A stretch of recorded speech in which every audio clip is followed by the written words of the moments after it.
Hi കൂട്ടുകാരെ, അപ്പോൾ എല്ലാവർക്കും പുതിയൊരു വീഡിയോയിലേക്ക് സ്വാഗതം. ഇന്ന് രാവിലെ തന്നെ ഞാൻ ബ്രെഡ് കൊണ്ട് ഉപ്പുമാവ് ഉണ്ടാക്കാമെന്ന് വിചാരിച്ചിട്ടോ. അത് ഞാനിവിടെ എടുത്തു വെച്ച് അതിലേക്ക് വേണ്ട സാധനങ്ങളൊക്കെ അരിഞ്ഞു വയ്ക്കുമ്പോൾ പുറത്ത് നമ്മുടെ വീടിൻ്റെ മുകളിലത്തെ വീട്ടിൽ ഒരു മരം മുറിക്കുന്നുണ്ട് കേട്ടോ. അതിൻ്റെ ഭയങ്കര ഒച്ചപ്പാട്, അതിൻ്റെ ഒച്ച കൊണ്ട് ഒന്നും കേൾക്കുന്നില്ല, വീഡിയോ പിടിക്കുന്നൊന്നും പറയാൻ പറ്റുന്നില്ല, മെഷീൻ്റെ ഒച്ച കാരണം. അപ്പം ഞാൻ വീഡിയോ മാത്രമേ എടുത്തിട്ടുള്ളൂ, സൗണ്ട് ഞാൻ പിന്നെ കൊടുക്കാമെന്ന് വിചാരിച്ചു കേട്ടോ. ഭയങ്കര ഒച്ചപ്പാടാണ്. അപ്പോൾ അതിന് വേണ്ടിയിട്ട് ഞാനിവിടെ ഒരു സബോള അരിഞ്ഞു വെച്ചിട്ടുണ്ട്, ചെറിയൊരു സബോള, പിന്നെ ഇച്ചിരി ഒരു ചെറിയ കഷ്ണം ഇഞ്ചി, പിന്നെ ഒരു 4-5 കഷ്ണം ബ്രെഡിൻ്റെ സൈഡ് കളഞ്ഞിട്ട് അതും അരിഞ്ഞു വെച്ചിട്ടുണ്ട് കേട്ടോ. അപ്പോൾ അതാ പുറത്ത് ഒച്ചപ്പാട്, ഭയങ്കര ഒച്ചപ്പാടാണ്. അതുകൊണ്ടോ നമ്മുടെ ഇതിനോട് ചേർന്നിട്ടാണ് ഉണ്ടായിരുന്നത്. അപ്പം മഴക്കാലമായ ബുദ്ധിമുട്ടാവണ്ടെന്ന് വിചാരിച്ചിട്ടായിരിക്കും അവർ ആ മരം മുറിക്കാൻ കൊടുത്തിട്ടുണ്ട് കേട്ടോ. അപ്പോൾ അതിൻ്റെ കൊമ്പുകളും കാര്യങ്ങളും എല്ലാം നമ്മുടെ മുറ്റത്തേക്ക് വീണിട്ടുണ്ട്. അതുകൊണ്ട് ഇന്ന് രാവിലെ ഞാൻ മുറ്റടിച്ചില്ല, അവരെ പണി കഴിയട്ടെ എന്ന് വിചാരിച്ചിട്ട്. അപ്പോൾ ഞാൻ ചട്ടി വെച്ചിട്ട് ആണ് നിങ്ങളൊക്കെ അത് കാണിച്ചു തരാൻ പോയത്. അപ്പോൾ ചട്ടി ഇതാ ഭയങ്കര ചൂടായിട്ടിരിക്കുന്നുണ്ട്, നമുക്ക് അതിലേക്ക് എണ്ണ ഒഴിച്ച് കൊടുക്കാം കേട്ടോ. പിന്നെ എല്ലാവരും റവയും കൊണ്ടും അതും കൊണ്ടൊക്കെ അല്ലേ ഇങ്ങനെ ഒന്ന് ഉപ്പുമാവ് ഉണ്ടാക്കി നോക്കിയിട്ടുണ്ടോ? ഉണ്ടാക്കി നോക്കിയിട്ടുള്ളവർ കമൻറ്റ് ചെയ്യണേ, ഇല്ലാത്തവർ ഇങ്ങനെ ഒന്ന് ഉണ്ടാക്കി നോക്കണം കേട്ടോ. നല്ല ടേസ്റ്റാണ് കേട്ടോ. നമുക്ക് ബ്രെഡ് തന്നെ കഴിക്കാനൊക്കെ മടിയുള്ളവരുണ്ടാവുമല്ലോ, അപ്പം അവർക്ക് ഇങ്ങനെ ഉണ്ടാക്കി കഴിച്ച് നോക്കും, നല്ല ടേസ്റ്റായിരിക്കും കേട്ടോ. നമ്മുടെ എണ്ണ ചൂടായി ഉണ്ടാക്കി അതിലേക്ക് നമുക്ക് കടുക് ഇട്ട് കൊടുക്കാം കേട്ടോ. ഞാനിതിലേക്ക് എരിവിനായിട്ട് കുറച്ച് കുരുമുളക് പൊടിയാണ് ചേർക്കുന്നത്, പച്ചമുളകൊന്നും ഞാൻ ചേർത്തിട്ടില്ലേ. ഒരു 2 അല്ലി, ചെറിയ 2 അല്ലി വെളുത്തുള്ളി, ഒരു കുഞ്ഞ് ഇഞ്ചിയും, പിന്നെ ഒരു ചെറിയ സബോള എടുത്ത് അതെല്ലാം കൂടെ അരിഞ്ഞത് അതിലേക്ക് ഇട്ടിട്ടുണ്ട് മൂപ്പിക്കാൻ വേണ്ടിയിട്ട്. അത് നമ്മൾ സാധാരണ ഉപ്പുമാവിന് ചെയ്യും പോലെ അതൊന്ന് മൂത്ത് വരുമ്പോഴേക്കും നമുക്ക് പിന്നെ അപ്പോൾ ഉള്ളി നല്ലോണം മൂക്കട്ടെ കേട്ടോ. ഉള്ളി മൂക്കുമ്പോഴേക്കും നമ്മുടെ കുഞ്ഞും അവിടെ കിടന്ന് ഭയങ്കര കരച്ചിലാണ്. അപ്പോൾ നമ്മൾ അരിഞ്ഞു വെച്ച ബ്രെഡിൻ്റെ പൊടി ഞാൻ അവൾക്ക് കൊടുക്കാൻ വേണ്ടി അവിടെ വെച്ചിട്ടുണ്ട് കേട്ടോ. അപ്പോൾ ഇതൊന്ന് മൂപ്പിച്ചിട്ട് ഉപ്പ് കൊടുക്കാമെന്ന് വിചാരിച്ചു. ഇതൊന്ന് അടുപ്പത്തേക്ക് ആക്കിയിട്ട് പാല് ചൂടാക്കി വെച്ചാൽ അതിന് ഇച്ചിരി ചൂടാണ്, അപ്പോൾ അതൊന്ന് ചൂടാറുകയും ചെയ്യട്ടെ എന്ന് വിചാരിച്ചു.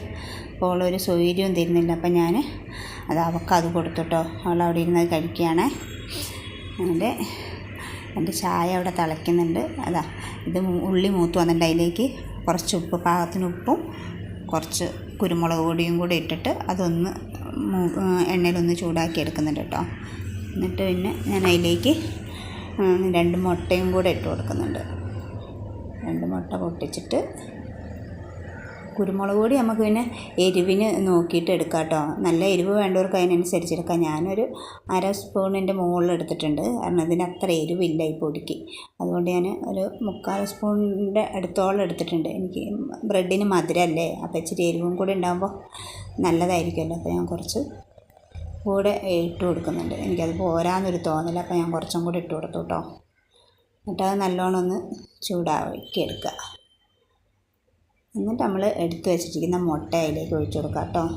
മുട്ട വെറുതെ ഞാൻ അങ്ങ് പാത്രത്തിൽ പൊട്ടിച്ച് ഒഴിച്ച് വെച്ചു എന്നേ ഉള്ളേ, വീഡിയോ പിടിക്കാൻ എളുപ്പത്തിന് വേണ്ടിയിട്ടേ, കാരണം വേറൊന്നും ചേർക്കാൻ വേണ്ടിയിട്ടല്ല. വീഡിയോ പൊട്ടിച്ച് അതിലേക്ക് ഒഴിക്കുമ്പോൾ വീഡിയോ പിടിക്കാൻ പറ്റില്ലല്ലോ. എന്നിട്ട് ഇതെല്ലാം കൂടെ നല്ലോണം മിക്സ് ചെയ്യുക. എന്നിട്ട് അതൊരു 1/2 വേവാക്കി എടുക്കുക കേട്ടോ. എന്നിട്ട് നമുക്ക് അതൊന്ന് ഹാഫായിട്ടൊന്ന് കുക്കാവണം. പകുതി ഒന്ന് വെന്ത് വരുമ്പോഴേക്കും നമ്മൾ ആ പൊടിച്ച് വെച്ചിരിക്കുന്ന ബ്രെഡും കൂടെ അതിലേക്ക് ഇട്ട് കൊടുക്കുക. എന്നിട്ട് ഇതെല്ലാം കൂടെ നല്ലോണം മിക്സ് ചെയ്തെടുക്കാവേ. എന്നിട്ട് നല്ലോണം മിക്സ് ആവണം. ഈ അരപ്പും മസാലയും മുട്ടയും എല്ലാം ബ്രെഡും എല്ലാം കൂടെ. ബ്രെഡ് കുഴഞ്ഞൊന്നും പോകില്ല കേട്ടോ, നല്ല മുരിഞ്ഞ് ഉണങ്ങിയ പോലെ ഇരിക്കുന്നുണ്ടോ. അപ്പം നമ്മുടെ ബ്രെഡ് ഉപ്പുമാവ് റെഡി ആയിട്ടോ ഉണ്ടോ. ഒക്കെ നല്ല അടിപൊളിയായിട്ട് ആ ബ്രെഡിലേക്ക് മസാലയും മുട്ടേൻ്റെ അതും എല്ലാം കൂടെ ചേർന്ന് നല്ലതായിട്ടുണ്ട്.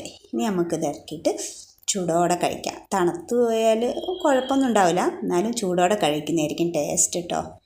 അപ്പം എൻ്റെ ബ്രെഡ് ഉപ്പുമാവ് റെഡിയാണേ.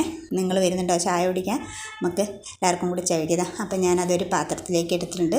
ഇനി ചായ പണിയൊക്കെ ഒരുവിധം കഴിഞ്ഞിട്ടുണ്ട് കേട്ടോ. അപ്പോൾ ചായ കുടിച്ച് കുളിയും കഴിഞ്ഞാൽ പോകാം കേട്ടോ. അപ്പം ഞാൻ ചായ കുടിക്കുകയാണേ. നിങ്ങൾക്ക് ചായ കുടിക്കാൻ വരുന്നുണ്ടെങ്കിൽ വാട്ടോ. നല്ല ടേസ്റ്റ് ഉണ്ട് കേട്ടോ, നല്ല സൂപ്പർ. ആ കുരുമുളകിൻ്റെ ആ എരിവും ഉള്ളീൻ്റെ ആ മൂപ്പിച്ച ആ ഒരു ഇതും എല്ലാം കൂടി ആയപ്പം നല്ല ടേസ്റ്റ് ഉണ്ട് കേട്ടോ കഴിക്കാൻ. നിങ്ങളും ഇങ്ങനെ ഒന്ന് ഉണ്ടാക്കി കഴിച്ച് നോക്ക്. അപ്പോൾ എല്ലാവർക്കും ബായ്.